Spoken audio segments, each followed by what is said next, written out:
ఓం శ్రీ వారాహీదేవి అయి నమః. శ్రీ శ్రీ శ్రీ వారాహి అమ్మవారి శక్తిపీఠం. ఇది కాకినాడలో కాకినాడ దగ్గర కొవ్వూరు అనే గ్రామంలో ఉందండి. ఈ దేవాలయానికి మేము వెళ్ళడం జరిగింది. అక్కడ అమ్మవారు ఎంతో మహిమాన్వితమైనటువంటి తల్లి.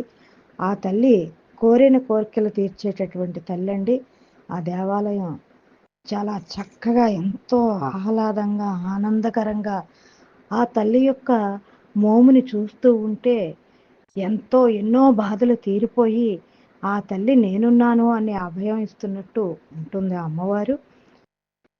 ఇక్కడ ఒక ప్రత్యేకత ఏంటంటే, అక్కడికి వెళ్ళిన ముత్తైదువులందరూ కూడా కాళ్ళు కడుక్కుని, అక్కడ పసుపు కుంకుమ ఉంటాయన్నమాట అండి. మనం కాళ్ళు కడుక్కుని, కాళ్ళకి మనం పసుపు రాసుకుని, కుంకుమ బొట్టు నుదుటిన ధరించి, కొబ్బరికాయ అక్కడే బయట కొట్టుకుని లోపలికి పట్టుకెళ్తే వారు ఆ కొబ్బరికాయ ఒక చెక్క ఇది చేసి మళ్ళీ మనకి ఇస్తారు. లైన్ అనమాట అండి. ఇది చాలా లైన్ ఉంటుంది, కానీ అందరికీ ఆ అమ్మ యొక్క దర్శన భాగ్యం కలుగుతుంది.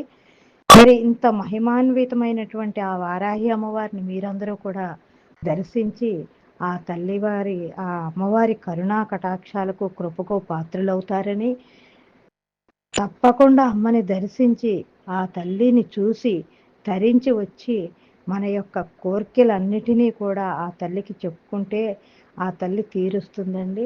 మరి మీరందరూ కూడా అటు వెళ్ళినప్పుడు వెళ్ళండి. అటు వెళ్ళినప్పుడే కాదు, ఒక్కసారి పుణ్యక్షేత్రాల్లో ఆ క్షేత్రాన్ని కూడా సందర్శించండి.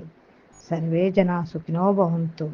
ఓం శ్రీ వారాహీదేవి నమః.